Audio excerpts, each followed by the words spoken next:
Alright, so we're still on our series, How to Be Rich. Okay? So again, the emphasis is not how do we make more money, how do we become more rich. But we talked about it over and over again. We are already very, very rich. So how do we become good at being rich? Because a lot of times money changes us. Money controls us. And so because of that, we're not very good at being rich. And so how do we become good at being rich? Okay, that's our series. I have a question. What's the best gift that you've ever received? And I want you guys to think about that. What's the best gift that you've ever received? Me, I actually received it pretty recently. I don't know about the best, but it's top 5 for sure. And I'm actually wearing it today. So I saved this shirt just for this sermon illustration. Joe actually got it for me. I don't know if you guys can see. I'll show you guys a picture. It actually has giraffes on it. Okay? So that's what these little yellow things are. Okay? So if you guys don't know, my Korean name is Kirin, which means giraffe in Korean. Okay? So that's why this is very funny. And Joe got it for me. Now, when we get something, it's really exciting. And so what we usually do is we share and we tell everybody, hey, this is something cool I got. But I want to ask you a question. When was the last time you actually shared, you actually went around, you went on Facebook or something like that, or told your friends about something you actually gave?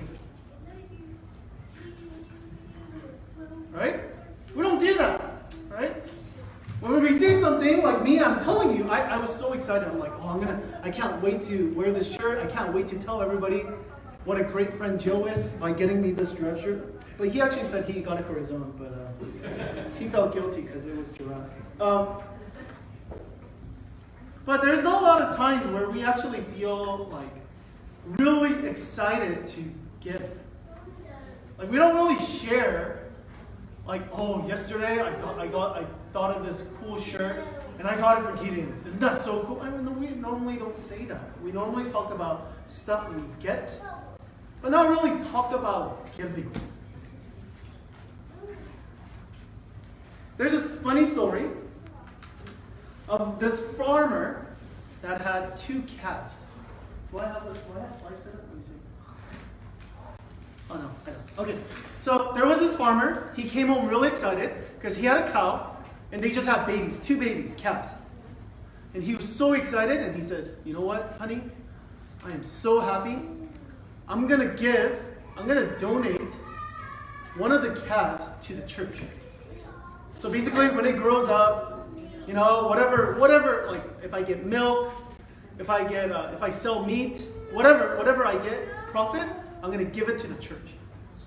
Okay? And so wife was like, oh, that's really nice of you, buddy. Good job, and all that stuff.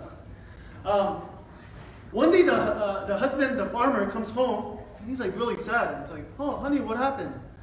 And it's like, oh, actually one of the calves died. And it's like, oh, honey, that's too bad. And he's like, yeah, I'm so sad that God's calf died. I mean, right? It's like my calf is okay, but the Lord's calf, oh, poor Lord's calf. And the wife was like, when did you distinguish which one it was? But again, that story tells us it's much easier to receive. It's much easier to gather. But it's such a struggle giving. Today, we're going to talk about how giving will actually be the greatest thing that you can ever do. And I know, even as I say that, I'm like, no way. But I'm going to say it again. I'm going to try to tell you guys.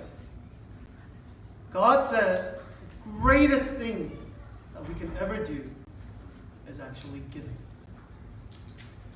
We're going to be reading, and we read this. We've been studying from 1Timothy 6 for a couple of these sermons. So we're going to review a little bit, and we're going to talk about this idea of giving. 1 Timothy chapter 6, 6 through 10, 17, and 19. And this is the Word of God. But godliness with contentment is great gain. For we brought nothing into the world, and we cannot take anything out of the world. But if we have food and clothing, with these we will be content. But those who desire to be rich fall into temptation, into a snare, into many senseless and harmful desires that plunge people into ruin and destruction. For the love of money is a root of all kinds of evil. It is through this craving that some have wandered away from the faith and pierced themselves with many pains. And it continues on in 17 and 19. And as for the rich in this present age, that's every single one of us, charge them not to be haughty, or it means arrogant, nor to set their hopes on the uncertainty of riches, but on God, who richly provides us with everything to enjoy. They are to be good, to be rich in good works, to be generous and ready to share, thus storing up treasures for themselves as a good foundation for the future, so that they may take hold of that which is truly life. This is the word of God. So we talked about this. We talked about how money, it changes us, it controls us, and it's dangerous. A couple of things it says. Number one, it says it's a trap. We've talked about this. Another thing it says it's harmful for you. It's going to get to you. It's going to harm you. And what happens? It's going to destroy you. And we talked about this. So, what do we do? What do we do when we become trapped? When we become addicted to money? When we don't even feel rich? We talked about that, right? We are so trapped, we're so addicted. We have deceived ourselves. And because of that, we're in danger of not even knowing that we have so much. And so a lot of the times we don't even feel rich. How do we get out of this? What do we do? Well, Paul actually gives us a cure for this. He actually says, do this. So, command those who are rich in the present age. That's all of us. If you are rich, this is what you need to hear. Not to be arrogant, nor to put their hope in wealth. And he goes on and he says this. This is what John Wesley said about money. He said, when I have money, I get rid of it quickly, lest it finds it to my heart. So again, John Wesley, who is a very, very famous theologian, who is the founder of Methodists, he says this. He says, I know how dangerous money is. So when money tries to get to me, I try to get rid of it as much as possible. Again, is that our attitude towards money? A lot of times, no, it isn't. For us, we would say, free money or more money, I will absolutely take it. You ask a friend, I have this job and I have another job, and they're going to go, hey, what pays you more? Do that. And you're stupid if you don't have more money. Of course you should take that job. Of course you should do your career in this way. Of course you should do your business in certain way. Of course you should raise your kids to also value money and to earn much money as possible. Why? Because more money is good. We're never content. But it gives us a cure. This is what it says. Command them to do good, to be rich in good deeds, and to be generous and willing to share. So what is he basically saying? Paul is basically saying the only way we're going to get out of this trap, of this addiction to money, is only when we're able to be generous. Only if we're willing to share. That's the only way you're going to be free from money. And that money is not going to control you. Now, again, I know exactly what you're thinking, because this is exactly my thought. I'm like, there's no way. There's no way I'm going to give generously. There's no way I'm going to share. We live in a world where it tells us, no, you can't give. You got to get more. Look at all the ads. that you guys watch on TV, on Facebook, all these things that tell you. No, you need more. The reason why you're not happy is because you don't have this. You gotta upgrade. You gotta have more stuff. You have one is not good enough. You gotta have two.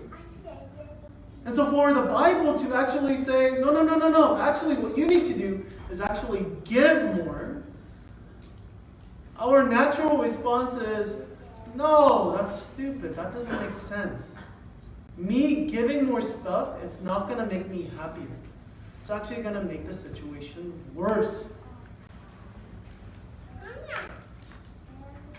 I read an interesting story recently. The story takes place in 1783. Now, if you guys are history nerds, you guys know what happened in 1783. Any of you guys know? They had a thing called smallpox. Okay? In Europe, smallpox went crazy. It killed 80% of children. So imagine you're a father, you're a mother, and 8 out of 10 kids, they're all telling each other, my kid just died because of smallpox. Imagine what's going through your mind as you're thinking, my kid can catch smallpox at any time, and there's no cure whatsoever. Well, what do? You feel devastated, right? 80% of the kids died during smallpox. Now, there's this guy named Edward Jenner. He comes along, and he formulates or he proposes a crazy idea. He said this: what if there was a thing called cowpox back then? So it was kind of like a similar disease, but it happened only to cows. But it was lesser degree. So they said, what if we get the disease or the virus from the cows and we inject it into the kids so that they become familiar, or the body can fight off something weaker, so that when they do get smallpox, that they could fight it off. Okay? So again, for us, this is normal for us because we know this today as a vaccine, right? But back then, it was a crazy idea. They were like, why would you, okay, this kid that might die, 20% of the kid, why would we put disease or virus into them? They're going to die. That's a dumb idea. But some of them decided to do it. And lo and behold, that's how they came up with a cure for smallpox. The word vacca, it's a Latin word. It comes from the word cow. And so Edward Jenner, he invented this word. He wrote it in a journal of medicine, and that's how he came up with it. How does this apply to us today? Everybody told him he's crazy. Why would you do something like that? This is exactly how you guys feel when I say, or when the Bible says, we need to give. Well, that's a crazy idea. Why would you do that? That's not going to make me happy. You see, because the world, when they see that, they're like, no way. No way that giving is going to actually be helpful.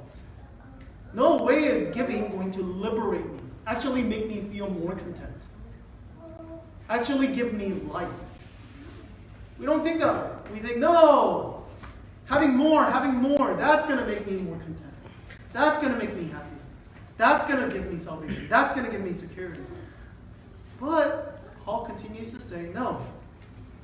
Only way we're going to escape the trap of greed, the only way that we're going to lose the grips of money is only when we give in a large proportion, when we are being generous, when we're willing to share. That is the only way we're going to be safe from this disease. That is our vaccine. Giving is the cure. Giving is the only way out. It's the only way. money is going to lose its grip on you. So again, we go back to this verse, 1 Timothy 6:18. Command them to do good, to be rich in good deeds, to be generous and willing to share. Is that your mindset today?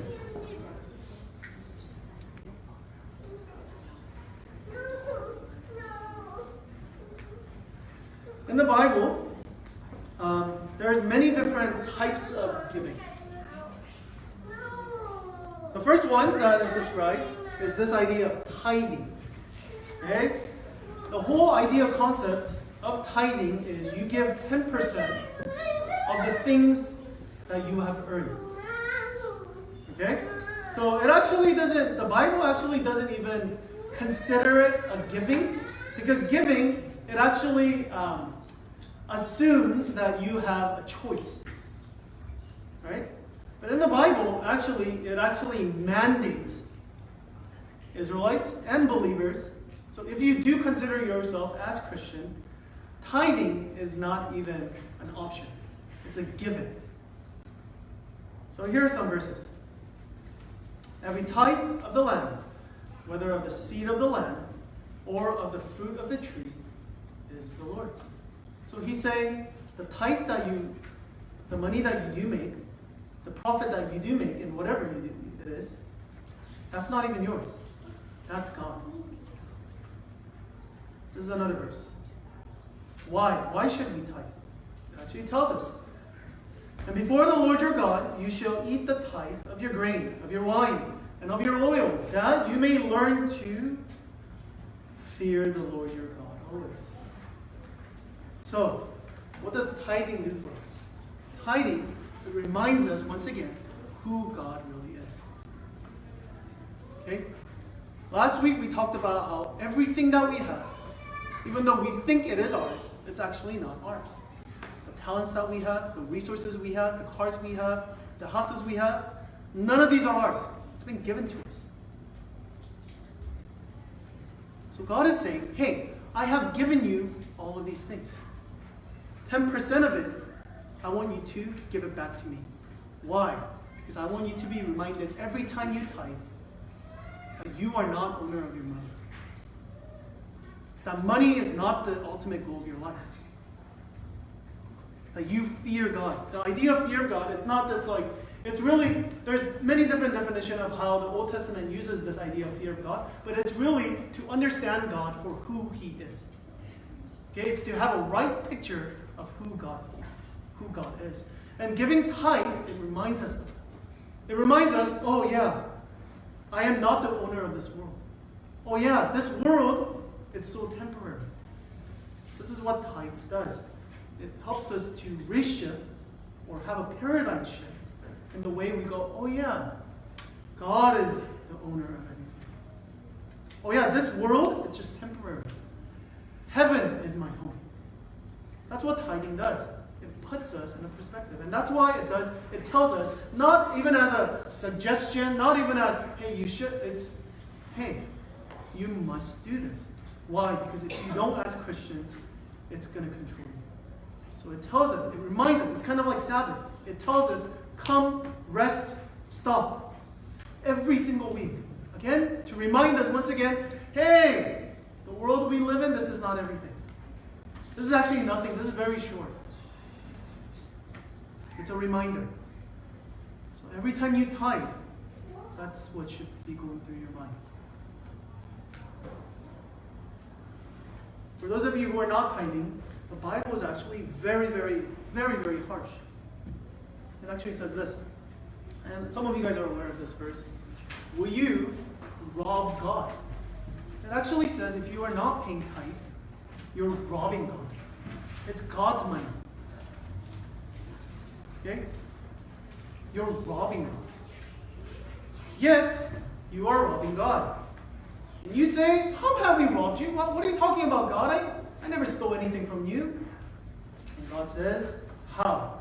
In your tithes and contributions. So the Bible is very, very, very strong and very harsh about this concept of tithing. But again, we see how tithing, it reminds us. And it shifts our focus, once again, not on money, but on God. And we see God for who He is. Again, I know, it's uncomfortable. You guys don't like that. Why? Because money is everything. Money is our God. We depend on money. God is security. God is love. Money is security. Money is love. Money gives us value.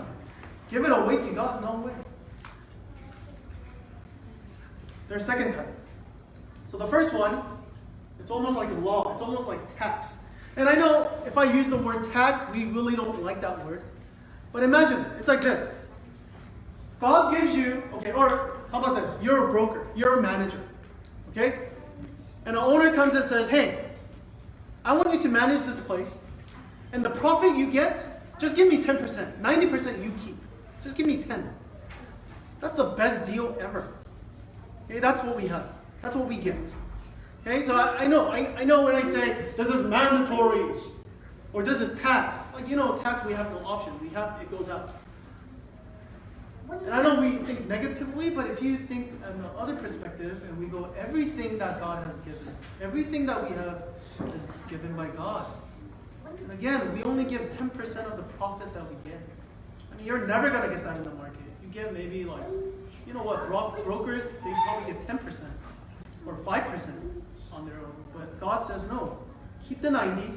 You manage that well, but the 10%, I want to make sure that you give it away. There's a second type of offering.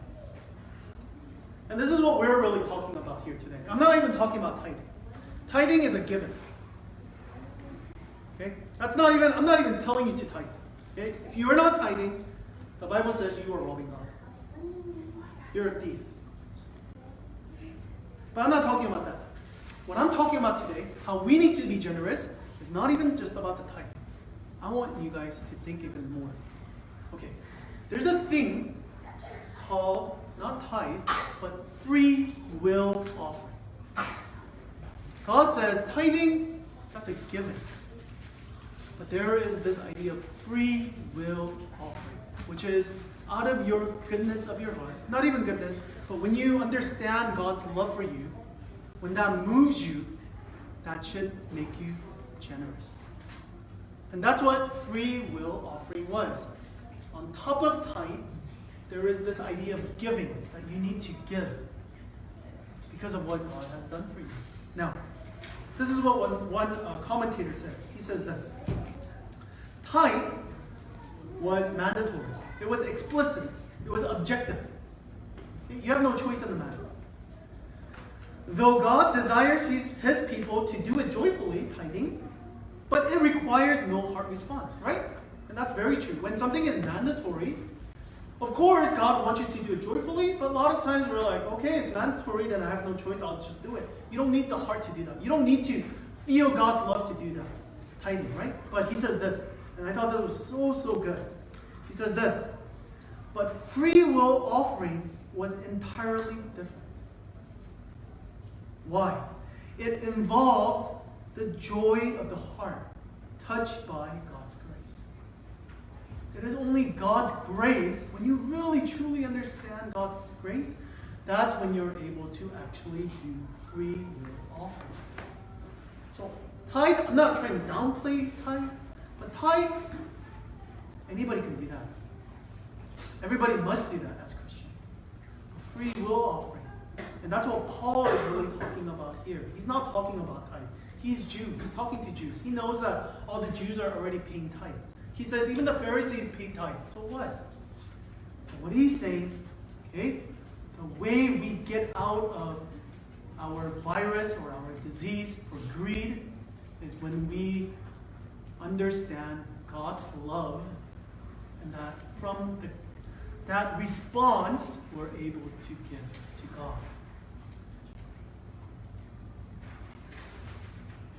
I'll give you guys some examples of this in the Bible. Example number 1. Think of the wise men. Do you guys remember a couple months ago, Grace gave a sermon about this? Think of the wise men that came to see Jesus. Why did they come? Did they come because their king sent them? No.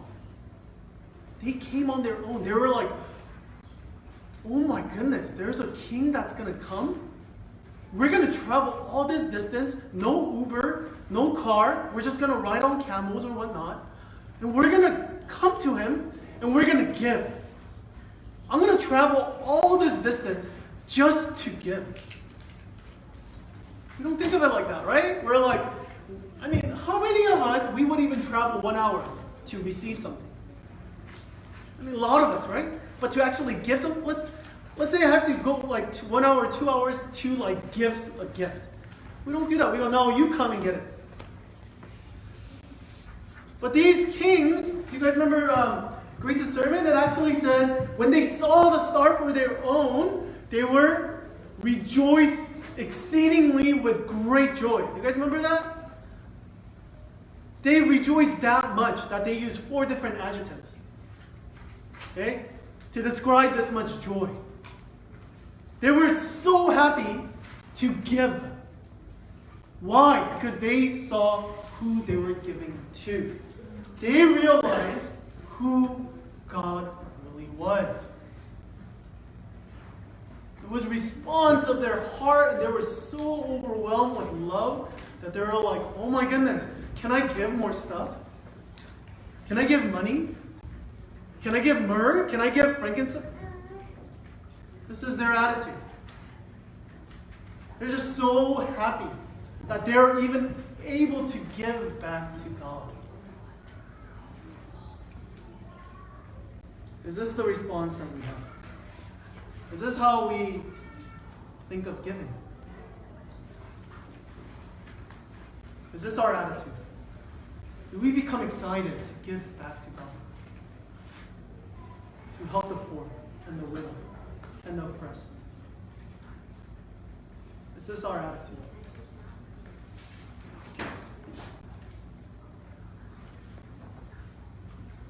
This is from Galatians 1, chapter 4. Jesus gave his life for our sins, just as God our Father planned, in order to rescue us from this evil life in which we live. Do you guys understand that giving is actually a deep, deep part of who we are as Christians? Number one, we are identified as sons and daughters of God because God gave. You understand that if there was no giving from God, that we would never be good enough. We would all just perish in our sins. But it is because God generously gave to us that we are defined as sons and daughters of God. So giving is not even something that Christian just does on the side. It's actually who we are. Giving needs to identify us. When people are saying Christians, it should be identified as people who are giving like crazy. Why? Because we have an ultimate Savior who gave it all. Why do we give? Because we have an ultimate giver. Why do we give? Why do we share the message? Because we have been given love. Why do we forgive those who hurt you, those who annoy you? Because we were forgiven. You see, this is the only way we can give. This is the only way we will ever be motivated give. It's the only way. When we truly understand it is actually God who gave it all to you.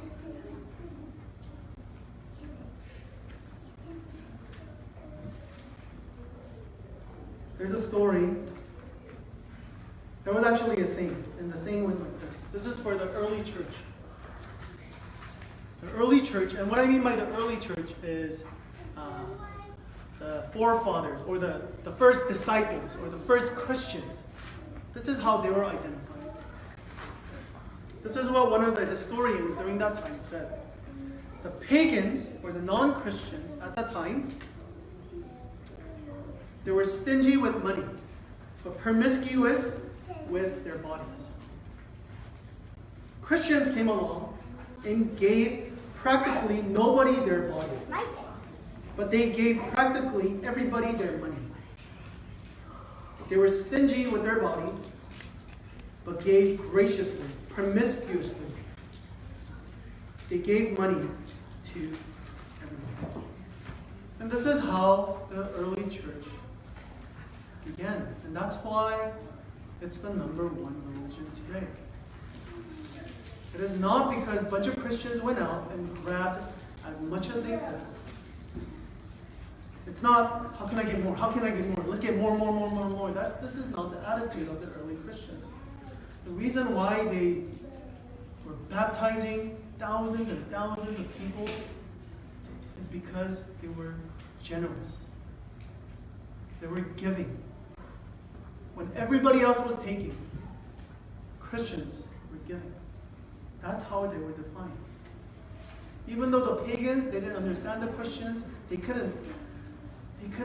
hated the fact that Christians were saying there were only one God.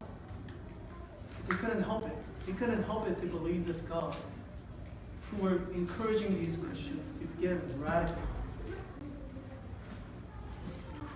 Is that how our church is defined? Is our church defined that way?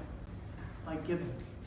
Are you, as a Christian, is that how you were defined? Is that how people see it? God is calling each and every one of us to wake up, because we're all trapped and we're all controlled by money. And He's saying, the only way we can get well, the only vaccine, the only hope we have is by giving. And giving radically. I have a challenge for you guys. So a couple of challenges. Challenge number one is to give. Make that your priority. Because if you don't, honestly, again, our natural instinct is we want to grab. And that's us. That's who we are, whether we like it or not. So we need to make it a priority. We need to say, I'm going to designate this much money, and I'm going to give. Take your vaccine. Okay? No one can take it for you. Some of you are not paying tithe, then you guys need to start paying tithe. Or you're robbing God. If you're giving tithe, then you need to start giving more.